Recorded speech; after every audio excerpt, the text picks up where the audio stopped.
선한 사람 TV를 애청하고 계시는 국내에 계시는 성도 여러분 안녕하십니까? 오늘 중생했습니까? 라고 하는 말씀입니다. 한 사람이 구원을 받기까지 8가지 단계를 거치게 됩니다. 성부, 성자, 성령 하나님께서 총동원하십니다. 예정, 부르심, 중생, 회개, 칭의, 양자, 성화, 영화. 그래서 주님을 만나게 됩니다. 죄를 범한 인간이 어떻게 중생할 수 있는가? 그니 잘못된 2가지 오해를 오늘 지적하고자 합니다. 첫째는 물세례를 받으면 중생하는 줄 압니다. 언제 중생을 했다고 생각하는가라고 하는 질문에 세례받은 때를 말합니다. 성경은 말하기를 중생은 교회와 의식을 통해 된다고 가르치지 않습니다. 천주교는 의식을 통한 구원을 주장합니다. 그래서 성리 7가지, The Seven Sacrament에 의해서 구원을 받는다고 합니다. 그래서 집중적으로 가르치고 강조합니다. 그 천주교의 7가지 성례, 첫째는 영세, 신교로 말하면 세례입니다. Baptism, 원죄를 사하는 예식입니다. 영세를 받지 않고 죽으면 원죄가 그대로 있다고 합니다. 둘째, 견진, Confirmation, 이것은 성령을 받는 예식이라고 합니다. 12세가 되면 견진을 받아야 할 의무를 가지고 있습니다. 그리고 고해, 회개, confession입니다. 1년 중 한두 차례 해야 하고 영세를 받은 후에 범한 대죄, 소죄, 신부에게 구하여 용서를 받아야 합니다.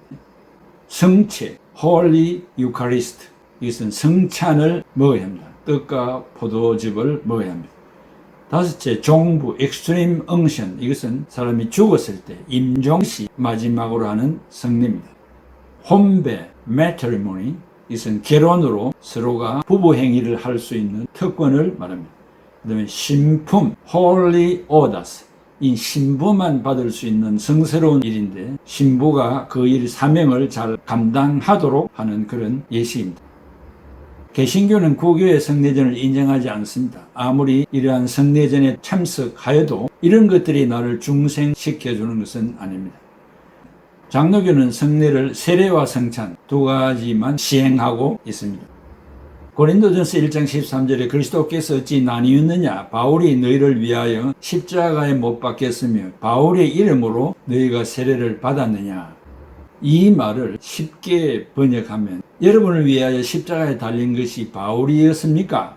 또 여러분이 바울의 이름으로 세례를 받았단 말입니까? 라고 하는 말입니다. 당시에 바울에게 세례를 받았다는 바울파가 있었고 베드로에게 세례를 받았다는 게바파, 아볼로에게 세례를 받았다는 아볼로파가 만들어졌습니다. 바울은 너희들이 바울, 베드로, 아볼로가 세례를 베풀었지만은 예수님의 이름으로 받은 것이 아니냐 반문합니다. 고린도전서 1장 16절 17절에 내가 또한 스데반의 집 사람들에게 세례를 베풀었고 그 외에는 다른 누구에게 세례를 베풀었는지 알지 못하노라. 그리스도께서 나를 보내심은 세례를 베풀게 하려 하심이 아니요 오직 복음을 전하게 하려 하심이로되 말에 지혜로 하지 아니함은 그리스도의 십자가가 헛되지 않게 하려 함이라고 했습니다. 세례가 중생의 방편이라면 왜 세례를 많이 베풀지 아니했겠습니까? 하나님이 나를 이 땅에 보내신 근본 목적은 복음을 전하기 위함이지 성례를 집행하라고 보내신 것이 아니라는 사실입니다. 십자가상에서 회개한 강도가 세례를 받을 시간의 여유가 있었습니까? 그러므로 의식 중심의 교회는 복음을 전하지 않고 세례부터 주려고 합니다. 왜냐하면 의식에 참여한 사람은 천국에 가기 때문이라고 합니다. 이것이 기독교적인 샤머니즘, 무당 종교입니다. 복음이 인간을 중생케 하는 것이며 사람에 의하여 집행되는 의식이 중생케 하는 것이 아님을 재확인해야 합니다. 선교와 개척과 로방전도와 헌금생활과 구제 등 일체의 행위는 구원받은 은혜에 감격하여 하는 행위이며 이런 것들이 나를 중생케 하는 것은 결코 아니라는 사실입니다. 둘째, 중생은 신령한 체험에 의하여 되는 것이 아닙니다. 언제 중생했느냐는 질문에 나는 기도 중에 내 몸이 뜨거워지는 것을 느꼈다고 대답하면서 아마도 그때에 중생한 것 같다고 하는 분류의 성도들이 많습니다. 성경에는 기도 중 몸이 뜨거워질 때 중생한다는 말이 없습니다. 때로는 감동적인 말씀을 들을 때 마음이 뭉클해질 때가 있습니다. 그러나 이런 체험들이 중생의 동체가 되는 것은 아닙니다. 그리고 남들이 하지 않는 신비한 체험을 하였다고 중생을 믿어서도 안 됩니다. 중생의 사건은 복음의 말씀을 통해서 되고 참으로 회개하고 주님을 나의 구주로 믿을 때 중생이 되는 것입니다. 이외의 길은 없습니다. 중생은 하나님이 하시는 사역이고 회개는 사람이 하는 일입니다. 회개도 요한복음 1장 13절 이는 혈통으로나 육정으로는 사람의 뜻으로 나지 아니하고 오직 하나님께로부터 난 자들이니라. 디도서 3장 5절에 우리를 구원하시되 우리가 행한 바 어려운 행위로 말미암지 아니하고 오직 그의 긍휼하심을 따라 중생의 씻음과 성령의 새롭게 하심으로 하셨나니. 베드로전서 1장 3절에 우리 주 예수 그리스도의 아버지 하나님을 찬송하리로다. 그의 많으신 긍휼대로 예수 그리스도를 죽은 자 가운데서 부활하게 하심으로 말미암아 우리를 거듭나게 하사 소망이 있게 하십니다. 에베소 2장 1절에 그는 허물과 죄로 죽었던 너희를 살리셨도다라고 했습니다. 성경이 말하는 길을 통하여 중생을 하지 않고는 하나님의 나라를 볼 수도 없고 들어갈 수 없습니다. 로마서 10장 9, 10절에 네가 만일 네 입으로 예수를 주로 시인하며 또 하나님께서 그를 죽은 자 가운데서 살리신 것을 네 마음에 믿으면 구원을 받으리라. 사람이 마음으로 믿어 의에 이르고 입으로 시인하여 구원에 이르나니라 했습니다. 사랑하는 성도 여러분, 우리가 오해해서는 안 됩니다.